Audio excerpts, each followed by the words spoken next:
Alhamdulillah Rabbil Alamin. Wassalatu wassalamu ala asyrafil anbiya'i wal mursalin Sayyidina Muhammadin wa ala alihi wa sahbihi ajma'in. Alhamdulillah, pertama dan utama sekali kita memanjatkan kesyukuran kita kepada Allah Subhanahu wa taala dapat kita meneruskan pengajian di dalam kitab Minhajut Talibin. Dan kita berdoa kepada Allah Subhanahu wa taala, mudah-mudahan Allah menjadikan pengajian ini sebab pengampunan bagi segala dosa dan Allah mengabulkan segala hajat dan memudahkan segala urusan dunia dan akhirat dan menyelamatkan kita daripada segala bala dan wabak dan bencana dan musibah dan adab dan memberikan kepada kita iman dan taqwa dan taufik untuk mengamalkan apa yang kita telah mempelajari dan menyampaikan kepada yang lain. Dan mudah-mudahan Allah SWT selamatkan kita di dunia, selamatkan kita di akhirat, berikan kepada husnul khitam dan mengumpulkan kita bersama Nabi kita sallallahu alaihi wasallam pada hari kiamat nanti. Amin ya rabbal alamin. Maka pengajian kita yang lepas kita telah masuk kepada rukun-rukun solat seperti mana disebutkan oleh Al-Imam An-Nawawi, ada 13 ini rukun. Dan minggu lepas kita membicarakan berkenaan dengan rukun yang pertama, iaitu niat. Dan secara ringkas, niat ini kita ada 3 rukun yang wajib untuk kita melaksanakan dan untuk kita meniatkan. Pertama sekali apa yang dikenali sebagai qasdul fi'li, yang kedua adalah fardiyah, dan yang ketiga adalah ta'yin. Dan Al-Imam An-Nawawi beliau membicarakan tentang khilaf berkenaan dengan fardiyah. Maka pendapat yang mu'tamad diwajibkan, mengikut ini kepada pendapat al-asah. Ini yang kita membicarakan pada minggu yang lepas. Tetapi berkenaan dengan qasdul fi'li dengan ta'yin, kita tidak ada khilaf. Ini kalau sekiranya kita melakukan solat fardu. Tapi kalau kita melakukan solat sunat, maka apa yang wajib adalah qasdul fi'li dengan ta'yin. Ini juga disebutkan oleh Al-Imam Nawawi, tidak diwajibkan kita niat nafliyah ataupun sunniyah. Yang ini kalau kita nak melakukan solat sunat duha, cukup dengan kita mengatakan usalli ad-duha. Tidak diwajibkan kita mengatakan usalli sunnatad duha, sebab solat sunat ini sudah dikenali dia adalah solat sunat. Berbeza dengan solat fardu, sebab solat fardu seperti mana kita mengatakan kita ada fardu waktu dan fardu i'adah. Itu sebab ini ulama kita mewajibkan fardiyah supaya kita dapat ini membezakan. Sebab kalau solat i'adah, dia mengambil ini hukum solat sunat. Dia mengambil ini hukum ini solat sunat. Ini maksudnya kalau satu orang sudah melakukan solat fardu dan dia lihat ada jamaah yang lain selepas solat, dia melakukan solat yang kedua. Solat yang kedua dikirakan sebagai sunnah ini baginya, akan walaupun ia diniatkan sebagai fardu. Berkenaan dengan idhafah ilallah, ini juga disebutkan oleh Al-Imam An-Nawawi, idhafah ilallah, dan begitu juga niat adaan mustaqbilal qiblah. Ini semua adalah perkara yang disunatkan. Begitu juga dengan adat rakaat. Kita mengatakan 4 rakaat, 3 rakaat, rakaatain. Ini semua adalah daripada perkara yang digalakkan kita mendatangkannya di dalam niat. Dan akhir sekali kita membicarakan berkenaan dengan adaan dengan qadaan. Kalau kita niat adaan, qadaan dalam segi bahasa maknanya sama. Ini disebutkan oleh Imam Nawawi, yang mana beliau mengatakan wa annahu yasihul ada'u bi niyyatil qada'i wa aksuhu. Apa sebabnya? Sebab adaan dengan qadaan dalam segi bahasa maknanya sama, tetapi dalam segi istilah dia berbeza. Dalam segi ini makna istilah dalam ilmu fiqh, adaan ini maksudnya tunai, qadaan ini maksudnya yang dilakukan luar daripada waktunya. Kalau sekiranya dia niat dalam segi istilah, maka tidak sah. Tapi kalau dia mengatakan usalli fardhu dhuhri qadaan dan dia niat luratan, sah solatnya. Solatnya ini sah. Ini yang dimaksudkan Imam Nawawi mengatakan annahu yasihul ada bi niyatil qada. Sah melakukan solat adaan dengan niat qadaan, sebab dalam segi bahasa maknanya adalah sama. Selepas itu juga saya rasa kalau tak silap kita juga membicarakan berkenaan dengan solat sunat ya. Maka solat sunat diwajibkan 2 rukun, iaitu qasdul fi'li dengan ta'yin.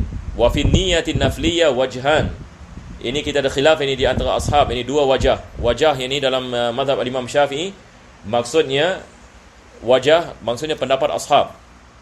Pendapat ashab ini dikenali sebagai wajhun. Jamak adalah aujuh. Jamak ni adalah aujuh. Jadi kalau kita lihat ulama kita mengatakan hunaka wajhun ataupun hunaka wajhani ataupun aujuh, maksudnya ini adalah pendapat ashabus Syafi'i. Tapi kalau mereka mengatakan al-aqwal ataupun qaul, biasanya dinisbahkan ini kepada al-Imam Syafi'i. Maka kita ada khilaf ini berkenaan ini dengan niat nafliyah, yang ini mengatakan misalnya usalli sunnatad duha, ini niat ini nafliyah.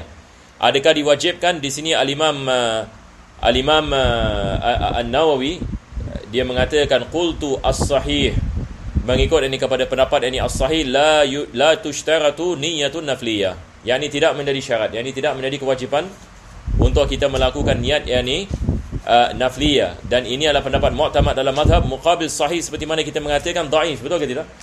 Muqabil yang sahih yang ini pendapat yang tidak dipakai, pendapat ini yang tidak dipakai, yang mengatakan wajib niat nafliyah, wajib ini niat nafliyah.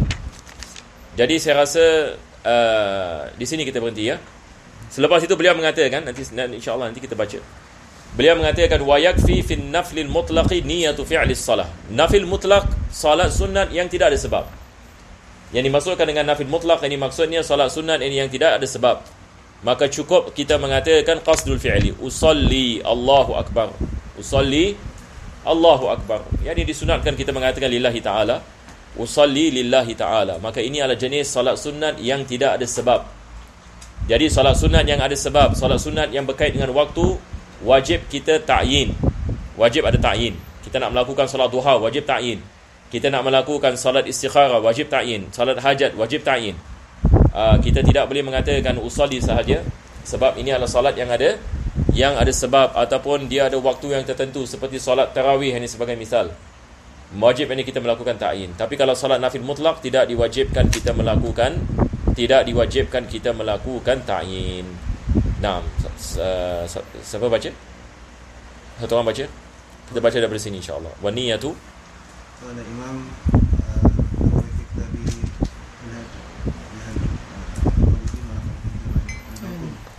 wa niyatu biqalbi wa yundabu nutqul qabila takbir.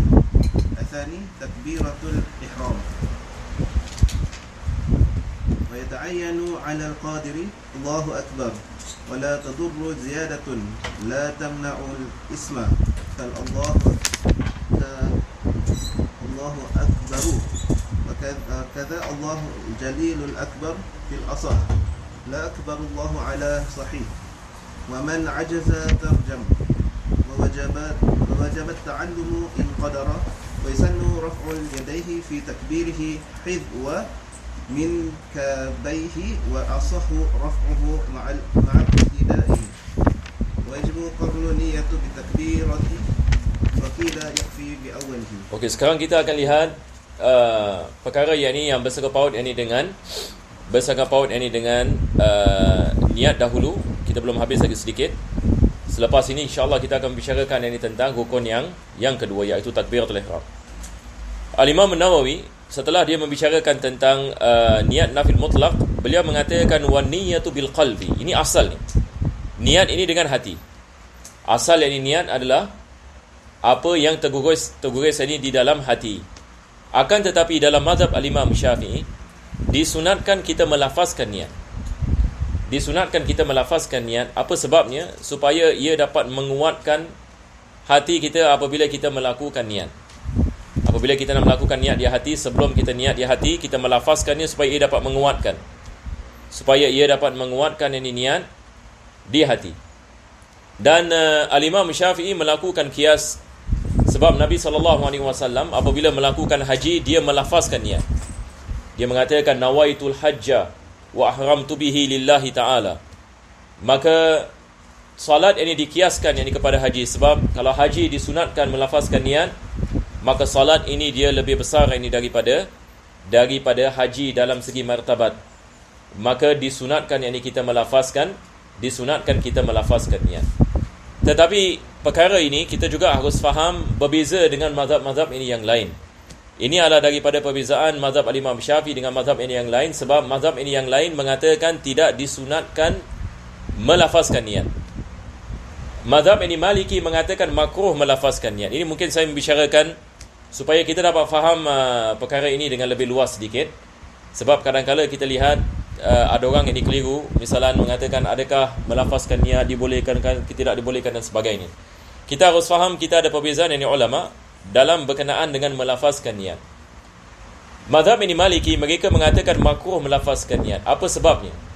Sebabnya mereka mengatakan kalau sekiranya seseorang itu dia biasa melafazkan niat, maka ditakuti niat itu terlepas pada hatinya apabila dia melakukan salat. Yakni kalau dia bersandar yakni kepada lafaz ini niat, maka ditakuti yakni dia tidak melakukan niat apabila dia melakukan salat disebabkan dia setakat melafazkan. Sebab hakikat niat seperti mana kita mengatakan dia pada hatinya. Jadi kalau sekiranya seseorang itu melazimi yakni lafaz niat, ditakuti niat itu terlepas yang daripada hati dia, maka mereka mengatakan makruh, lebih afdal yakni ditinggalkan. Manakala dalam mazhab Hanbali mereka mengatakan bid'ah. Dalam mazhab Hanbali. Itu sebab ini kita jangan terperanjat orang mengatakan melafazkan niat yakni misalnya yakni tidak ada dalam sunnah ini dan sebagainya. Mereka mengatakan ialah perkara yakni yang bid'ah. Manakala dalam mazhab Hanafi juga mereka mengatakan tidak digalakkan. Begitu juga Al-Imam Al-Haddad, beliau tidak melafazkan niat. Diriwayatkan bahawa Al-Imam Al-Haddad, beliau apabila melakukan salat, beliau yakni tidak melakukan perkara sedemikian, dan guru-guru kita juga cenderung yakni kepada perkara tersebut. Yakni maksudnya kalau sekiranya seseorang itu boleh melakukan salat tanpa melafazkan niat, itu lebih afdal supaya keluar yakni daripada yakni perbezaan yakni ulama. Tapi kalau sekiranya seseorang itu yakni memerlukan yakni kepada lafaz niat, yang mana dia merasakan ini dapat membantunya bagi melakukan niat, maka ini adalah pendapat yang asal dalam mazhab, disunatkan dia melakukan sedemikian seperti mana yang disebutkan ini oleh Al-Imam An-Nawawi. Jadi kita lihat hatta dalam mazhab Al-Imam Syafi'i, sebahagian yang ulama kita mengatakan bercanggah dengan pendapat ini, mengatakan tidak disunatkan melakukan sedemikian. Daripada ulama dalam mazhab kita yang mengatakan sedemikian adalah Al-Imam Al-Adhra'i. Al-Imam Al-Adhra'i beliau menulis kitab Syarah Minhaj namanya Qutul Muhtaj. Ini kita ada Syarah Minhaj namanya Qutul Muhtaj. Ini biasanya Syarah Minhaj semua belakangnya muhtaj. Muhtaj ini maksudnya yang memerlukan. Jadi kita ada Najmul Muhaj, kita ada misalnya ini Mughnil Muhtaj, Tuhfatul Muhtaj, Qutul Muhtaj.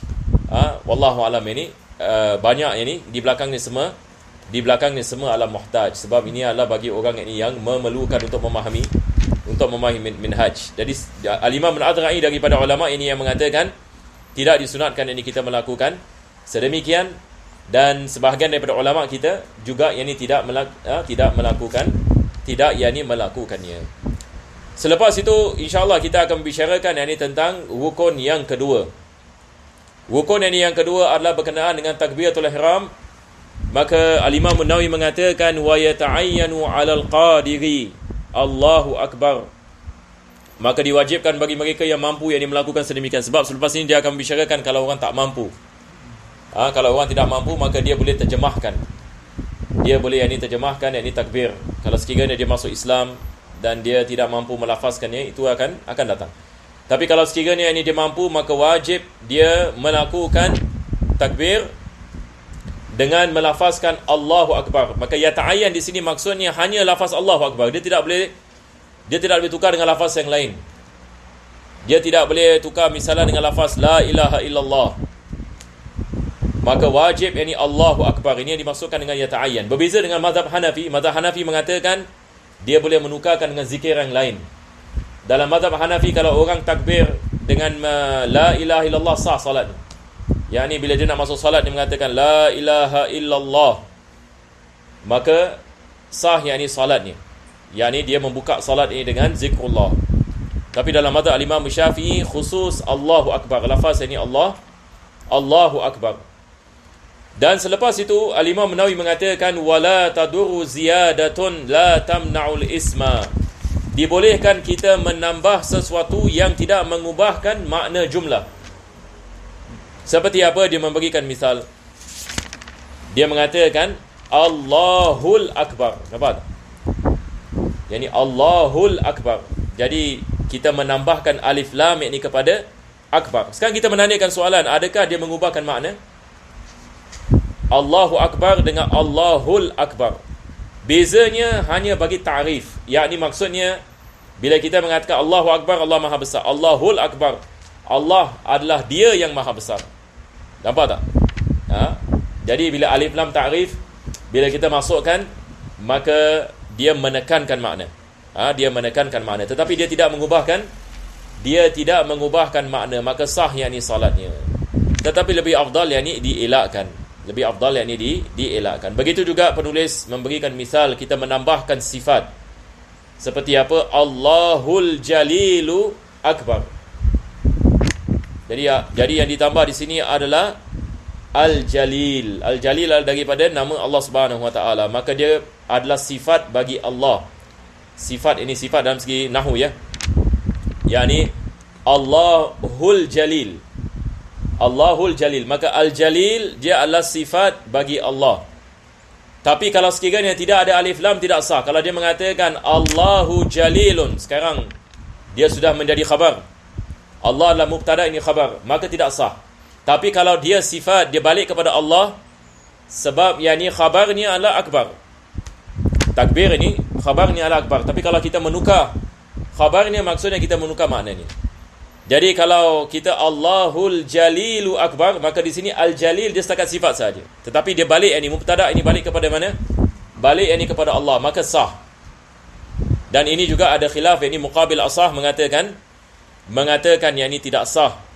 Tetapi mengikut ini pendapat ini yang asah, Al-Imam Nawawi ini mengatakan ini di sini sah, yang ini takbir, mengikut ini kepada pendapat yang ini al-asah.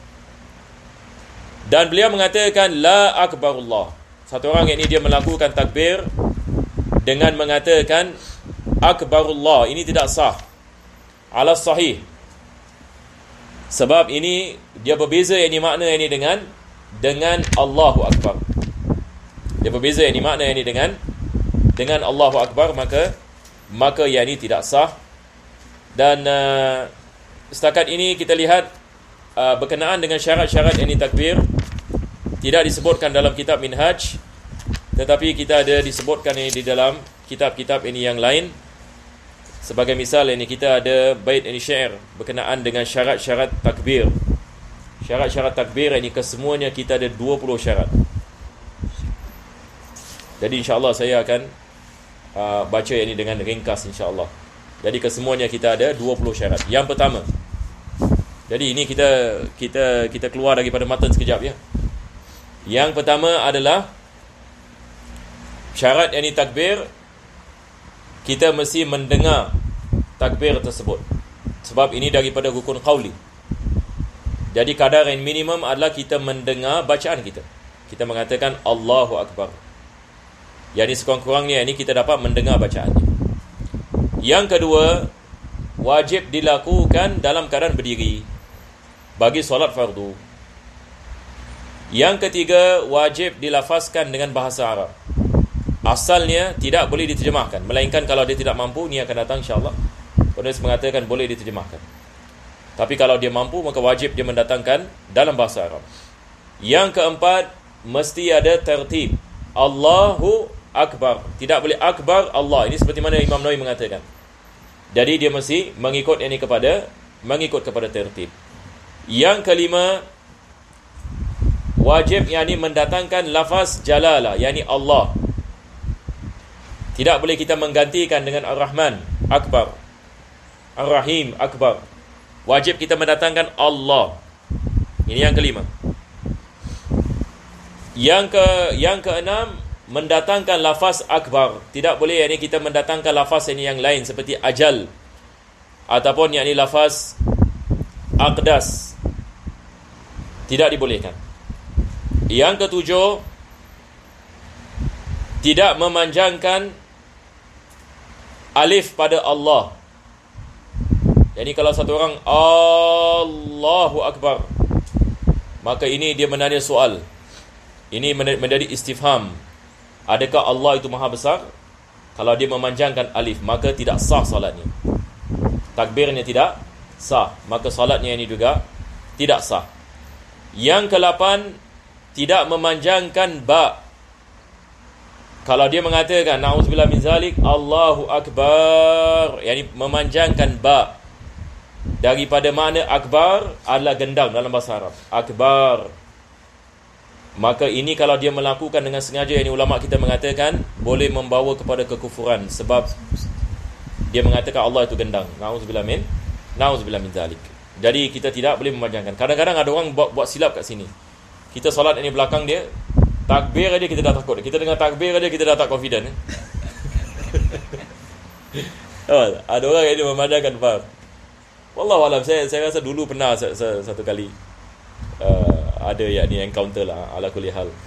Jadi kalau kita ada kawan-kawan melakukan sedemikian, menjadi kewajipan kita. Ini wajib kita nak tegur dia. Wajib.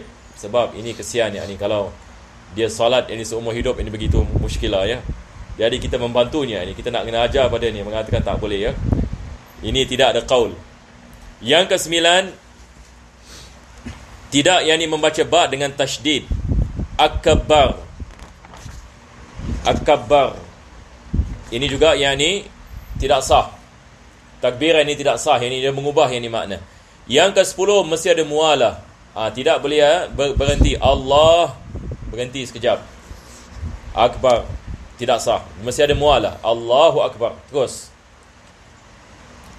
Yang ke-11 tidak memanjangkan huruf lam lebih daripada kadarnya. Jadi antum tulis di situ 14 harakat. Tidak boleh lebih daripada 14 harakat.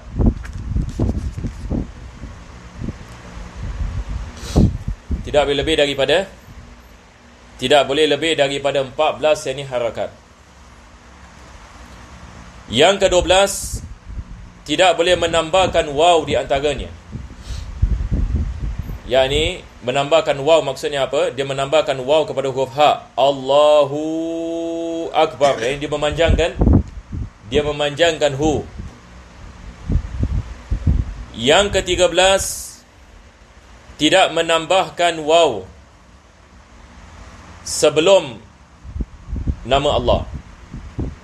Wallahu akbar. Maka ini semua tidak dilakukan. Yang ke-14, meraihkan makhraj huruf. Meraihkan yang ini makhraj, yang ini huruf. Yang ini misalan huruf kaf. Ada orang yang ini dia takbir, dia baca Allahu akbar. Yang ini huruf kaf ini jadi huruf ini kha, ini misal. Maka meraihkan yang ini makhraj. Yang ke-15, masuk waktu salat.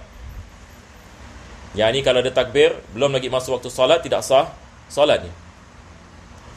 Yang ke-16, bersamaan dengan niat. Ini nanti kita akan bicarakan insya-Allah. Dia mesti bersamaan dengan niat. Mesti ada iktiran. Yang ke-17, takbir makmum mesti selepas takbirnya imam. Apa maksudnya? Yani imam apabila melafazkan Allahu akbar, huruf yang terakhir, baru makmum yang ini takbir. Tapi kalau imam belum habis takbir dan makmum takbir, tidak sah takbir yang ini makmum. Ataupun imam melakukan takbir, makmum takbir bersama imam, tidak sah. Yang ke-18, menghadap ini kiblat semasa takbir. Yang ke-19, tidak melakukan niat takbir untuk selain solat. Yang ini satu orang yang ini takbir, dia bukan niat yang ini untuk takbir solat, tapi dia niat yang ini untuk zikir kebesaran Allah Subhanahu Wa Taala. Maka tidak sah sebagai niat solat, sebagai masuk dalam solat. Yang ke-20, membaca akbar dengan hamzah qat'i. Hamzah qat'i, apa maksud hamzah qat'i? Yani kita menghidupkan alif. Allahu akbar. Yani kita tidak boleh baca misalan Allahu akbar. Nampak tak? Kalau kita letak hamzatul wasl, kita sambung. maka tidak dibolehkan. Maka kita nak hidupkan alif. Jadi kita mesti melafazkan akbar. Allahu akbar. Boleh faham insya-Allah? Jadi ini adalah 20 syarat yang disebutkan di dalam ini kitab ini yang lain. Jadi insya-Allah kita teruskan daripada sini. Al-Imam An-Nawawi mengatakan wa man ajaza tarjama. Dia tidak boleh membaca takbir. Apa nak buat? Dia terjemahkan. Jadi kita dalam mazhab Al-Imam Syafi'i, rukun kauli semua kita boleh terjemahkan kalau dia tidak mampu, melainkan Fatihah. Mungkin antum tulis ini. Fatihah tidak boleh diterjemahkan sama sekali. Satu orang ini kalau dia mengatakan saya tak hafal ini Fatihah, maka apa kita mengatakan? Kita mengatakan datangkanlah dengan zikir sepertinya. Yani kalau Fatihah 7 ayat, yani dia hafal misalnya subhanallah alhamdulillah subhanallah alhamdulillah wa la ilaha illallah wa akbar. Jadi ada berapa huruf ini? Subhanallah alhamdulillah wa la Allahu akbar. Jadi kita lihat Al-Fatihah kita ada 150 huruf sikit lebih kurang. Jadi berapa huruf? Kalau dia memerlukan baca misalnya 15 kali, dia baca 15 kali. Fatihah tidak boleh diterjemahkan. Kenapa? Sebab Al-Quran tidak boleh diterjemahkan. Yani dalam solat ni baca dalam bahasa Melayu ini misalnya, sebab Al-Quran adalah mukjizat dalam bahasanya. Maka dalam mazhab Syafi'i tidak dibolehkan dia terjemahkan dan baca dalam solat terjemahan. Boleh faham insya-Allah? Berbeza dengan mazhab Hanafi. Mungkin tulis ini. Mazhab Hanafi mereka mengatakan boleh baca terjemah. Yani satu orang misalnya baru masuk Islam, dia hafal terjemahan. Dalam mazhab Hanafi, dalam salat dia baca terjemahan. In the name of Allah. Ini boleh baca bismillah. In the name of Allah, the most merciful. Dia baca dalam bahasa Inggeris. Cuba bayangkan. Dalam mazhab Syafi'i tidak dibolehkan. Tetapi rukun kauli yang lain boleh. Allahu Akbar, Allah Maha Besar. Begitu juga tasyahud akhir, boleh membaca terjemahannya. Begitu juga salam. Assalamualaikum, boleh yang membaca terjemahan kalau dia tidak mampu yani. Tapi bagi Fatihah tidak dibolehkan. Ini pengecualian. Ini disebutkan oleh Imam Nawawi dalam kitab At-Tibyan. Imam Nawawi dalam kitab At-Tibyan, dia membahaskan yang tentang masalah ini. Mungkin kalau antum ada kitab At-Tibyan, dia boleh rujuk kepada perkara ini. Maka beliau mengatakan wajibat ta'allum. Bukan maksudnya satu orang misalnya dia mengatakan saya tak boleh baca takbir, kita terus mengatakan tak apa baca terjemahan. Bukan maksudnya begitu. Kalau dia boleh belajar misalnya, sekarang ini misalnya dia masuk Islam pukul 1 petang. Sekarang dia nak melakukan solat Zuhur dan dia mengatakan I cannot do this takbir. I do not know very how to pronounce any this. Masya-Allah, kita mengatakan kita lagi berapa jam sebelum asar? Ada 3 jam. Jadi adakah susah bagi seseorang nak belajar Allahu Akbar? Agak-agak berapa lama yang dia boleh belajar? Kalau kita mengatakan misalnya dia memerlukan 10 minit, yang kita talqinkan kepada dia Allahu Akbar, Allahu Akbar, dia dapat yang melafazkannya, maka tidak dibolehkan dia baca dengan terjemahan. Sekarang yang kita mengatakan dia boleh belajar. Dia boleh belajar, maka wajib dia belajar dan melafazkan dalam bahasa Arab. Cuma kita mengatakan terjemahan kalau sekiranya misalnya waktu suntuk, misalnya dia masuk Islam, lepas itu dia nak solat Zuhur misalnya lagi 5 minit. Lepas itu kita nak cuba ajarnya, kita mengatakan nampaknya kalau orang ini saya ajar, waktu solat pun terkeluar. Khalas, kita mengatakan padanya awak baca terjemahan sudah. Allah is the greatest. Nampak tak? Jadi supaya yang ini solatnya sah dalam waktu. Jadi ini yang dimaksudkan, beliau mengatakan wajibat ta'allumu in qadara. Kalau dia mampu belajar, ada masa wajib ini dia belajar. Tidak dibolehkan dia baca terjemahan ini sama sekali. Wa yusannu raf'u yadayhi fi takbirihi hadwa mankibai. Ini berkenaan dengan hadwa mankibai. Kita ada hadis Abdullah bin Umar radhiyallahu anhuma yang mana beliau mengatakan annahu sallallahu alaihi wasallam kana yarfa'u yadayhi hadwa mankibaihi idza iftataha as-salah. Hadis ini muttafaqun alaih yang diriwayatkan oleh Imam Bukhari dan Muslim. Qala fi syarhi Muslim wa ghairihi. Al-Imam Nawawi dalam syarah Muslim mensyarahkan hadis ini. Apakah yang dimaksudkan dengan hadwa mankibai? Beliau mengatakan makna hadwa mankibai an tuhadhiya atrafa asabi'ihi atrafu asabi'ihi a'la udhunaihi wa ibhamahu syahmatai udhunaihi wa rahatahu mankibaihi. Yani maksudnya kita punya ibham. Ini ibham kita letak dekat syahmata udhunai. Mana syahmata udhunai ini? Ini dikenali yang dalam bahasa Arab ini syahmatul udhun. Dia punya apa? Yang lembut-lembut ini. Ini dipanggil syahmah. Ini dipanggil syahmatul udhun. Jadi ibham bila kita melakukan begini, kita punya level dia ini kita punya mankib kan. Jadi kita punya tangan ni dekat kita punya bahagian mankib. Jadi dia bukan buka begini. Tetapi dia dekat kita punya mankib. Jadi berapa tinggi? Tinggi ini dekat syah mata uzunai. Jadi kita agak-agak mana kita punya telinga? Bawah telinga kita. Jadi kita mengangkat ini tangan kita punya ibu jari hujungnya di paras kita punya telinga yang ini belah bawah. Dan kita punya bukanya adalah balik kepada kita punya mankib. Yang ini kita punya bahu.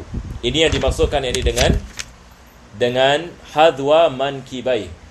Nabi SAW apabila dia melakukan salat, dia mengangkat yang ini tangannya hadwa mankibai. Jadi boleh faham insya-Allah ya. Ini yang dimaksudkan. Maka beliau mengatakan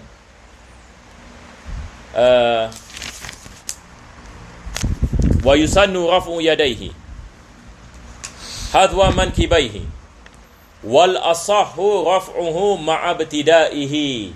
Apa maksudnya? Ini bila kita mengangkat tangan, bila kita mula takbir bila kita mula yakni berlafazkan alif bagi Allah, maka kita mula mengangkat tangan kita daripada tepi. Jadi asalnya tangan kita di bawah, betul ke tidak?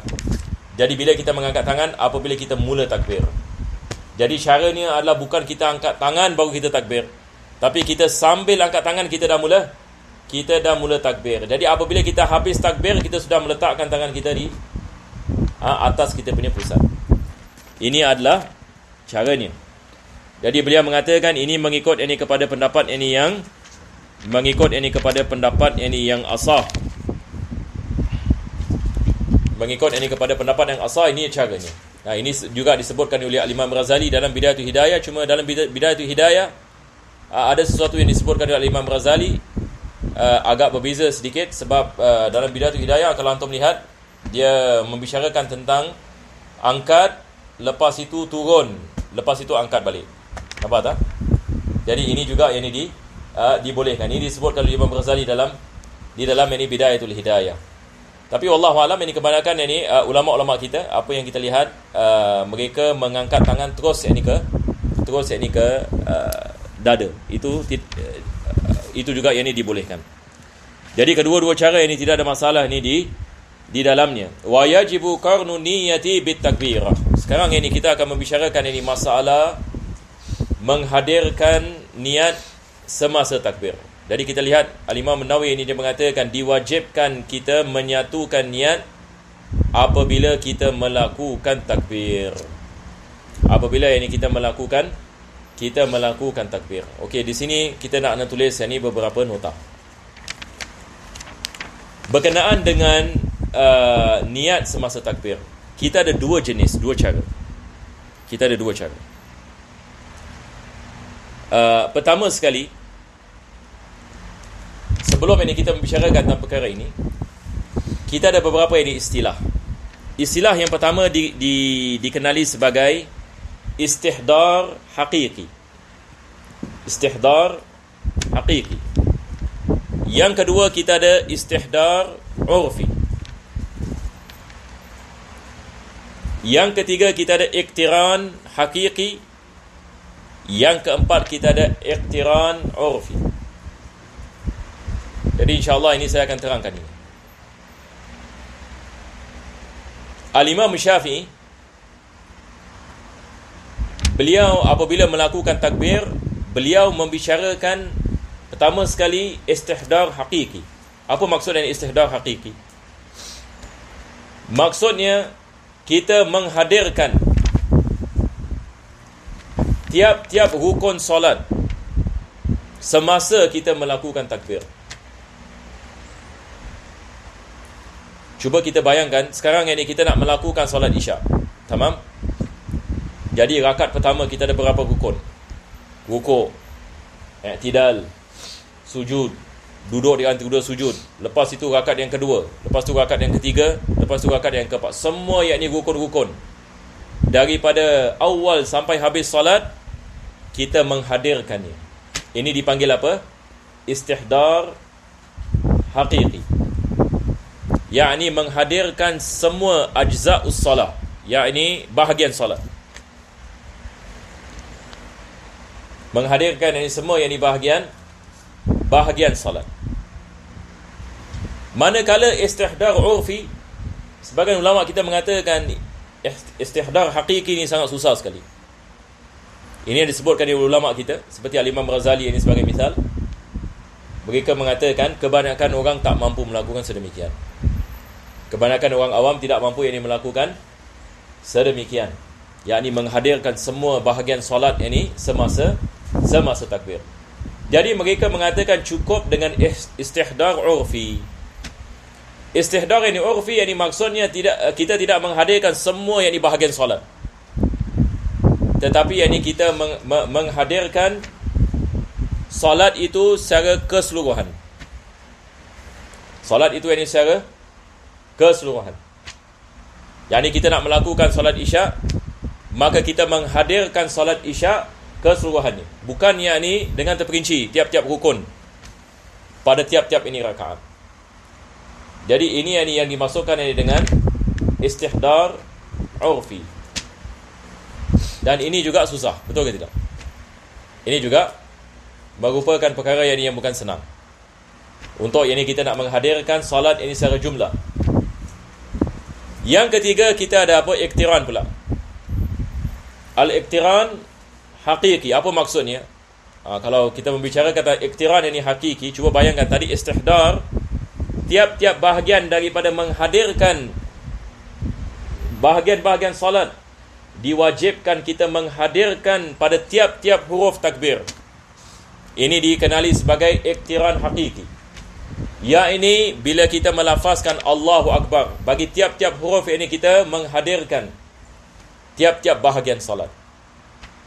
Dan ini ulama kita mengatakan kebanyakan orang tak mampu melakukan perkara seperti ini. Orang seperti Imam Syafi'i dan juga mereka-mereka yang pada zamannya boleh melakukan sedemikian sebab hati-hati mereka penuh dengan iman dan cinta kepada Allah. Berbeza dengan manusia-manusia yang hati penuh dengan keduniaan, susah yang ini nak menghadirkan makna seperti itu. Jadi Al-Imam Syafi'i, beliau apabila melakukan solat, beliau melakukan sedemikian, yakni istihdar hakiki dengan iqtiran hakiki. Manakala iqtiran urfi yang keempat adalah kita menghadirkan makna solat pada mana-mana bahagian takbir, yakni bukan pada tiap-tiap huruf, tetapi kalau kita menghadirkan pada mana-mana bahagian, maksudnya daripada alif Allah sampai akbar, maka itu sudah yakni mencukupi. Itu sudah yakni mencukupi. Jadi di sini apa yang wajib ini untuk memudahkan ini orang awam adalah apabila kita melakukan takbir, kita menghadirkan niat yakni salat. Yakni balik yakni kepada rukun niat. Rukun niat ini yang 3. Pertama sekali adalah qasdul fi'li, kedua adalah fardiyah, ketiga adalah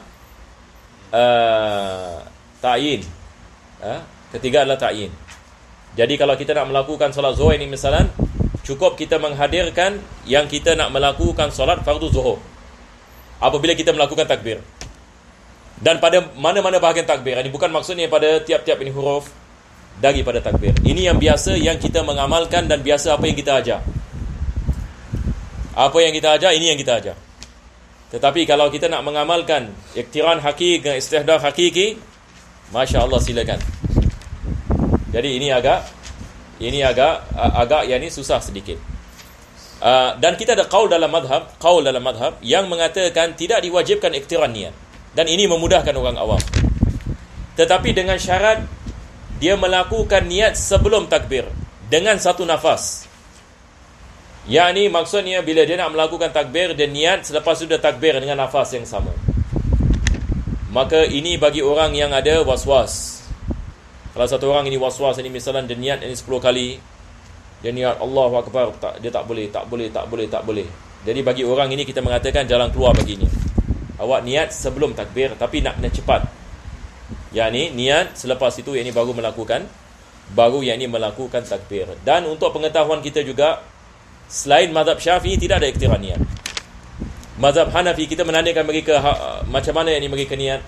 Mazhab Hanbali dengan mazhab Maliki, ada tak mereka iktiran pada takbir? Tidak ada. Mereka niat sebelum takbir. Itu sebab kita lihat mereka solat senang ni. Allahu Akbar. Dia solat dia begitu. Cuma dalam mazhab al-Imam Syafi'i, masya-Allah tafsil. Kita ada istihdar hakiki. Itu sebab ada, subhanallah, ini ada orang ini mengatakan mazhab Syafi'i, orang bermazhab Syafi'i banyak was-was. Ada sebagai orang yang mengejek lah maksudnya. Tapi ini tak betul, jangan pula kita cakap demikian. Sebab mereka mengatakan susah. Saya pernah berjumpa dengan seorang yang ulama dalam mazhab Maliki. Bila dia dengar kita Syafi'i, dia mengatakan Syafi'i. Dia mengatakan Syafi'i susah. Daripada perkara yang susah, masalah takbir. Sebab bagi mereka kita nak kena melakukan iktiran ini dan sebagainya. Jadi bagi mereka ini perkara yang susah. Tetapi kalau kita dah biasa melakukan, dia senang. Kalau kita dah biasa melakukannya, maka dia adalah perkara yang mudah, insya-Allah taala. Jadi beliau mengatakan wa yajibu qarnun niyyati bit takbirati wa qila yakfi bi awwalihi. Ada pendapat ini yang mengatakan cukup dengan melakukan niat pada awalnya. Melakukan niat pada awalnya. Yakni sebelum dia melakukan pada awal takbir. Maksudnya bukan ke semua takbir. Ini kita mengatakan iktiran urfi. Iktiran urfi. Sekarang kita telah sampai kepada rukun kita telah sampai kepada rukun yang ketiga. Sebelum itu kita lihat apa Khatib Syirbini mengatakan. Kita lihat dia mengatakan waqila yakfi qarnuha bi awwalihi. Selepas itu dia mensyarahkan. Dia mengatakan bi an yastahdira ma yanwihi qablahu. Sebelum dia melakukan takbir, dia melakukan istihdar, ini niat. Wala yajibu istishabuha ila akhirih. Tidak diwajibkan dia menghadirkan niat sampai ke semua takbir. Sebab itu kita mengatakan istihdar hakiki. Waqtar al-musannif, sebab dia mengatakan al-musannif al-Imam Nawawi fi syarh al-muhadzab wal wasit taba'an lil Ghazali al-iktifa'u bil muqaranati al-'urfiyyati 'inda al-'awam. Ini yang kita mengatakan tadi. Iktiran urfi, sebahagian daripada takbir. Jadi pendapat qila ini, pendapat yang lemah ini diamalkan bagi orang awam. Ini yang dikatakan oleh Khatib Syirbini. Ini adalah yang dipilih oleh al-Imam Nawawi dengan al-Imam Al-Ghazali, dan ini yang biasa kita mengajar. Biasa kita mengajar, kita membicarakan tentang iktiran urfi. Sebahagian daripada takbir sudah mencukupi. Tak perlu ke semua takbir, disebabkan itu adalah perkara yang agak susah. Dan beliau juga mengatakan waqala Ibnu Rif'ah innahul haq. Ibnu Rif'ah mengatakan ini pendapat yang benar. Wa sawwabahu Subuki. Al-Imam Subuki mengatakan perkara yang sama. Dan Khatib Syirbini dia mengatakan wali bihima uswah, dan aku mengikut pendapat mereka. Siapa? Khatib Syirbini. Jadi dia mengatakan aku cenderung kepada pendapat kedua mereka, iaitu Ibn Rif'ah yang dengan al-Imam As-Subuki. Wallahu a'lam bissawab. Insya-Allah saya rasa kita berhenti di sini sebab kita akan masuk rukun yang ketiga insya-Allah pada pengajian yang akan datang. Wassallallahu ala sayyidina Muhammadin wa ala alihi wa sahbihi wa sallam. Alhamdulillahirabbil alamin.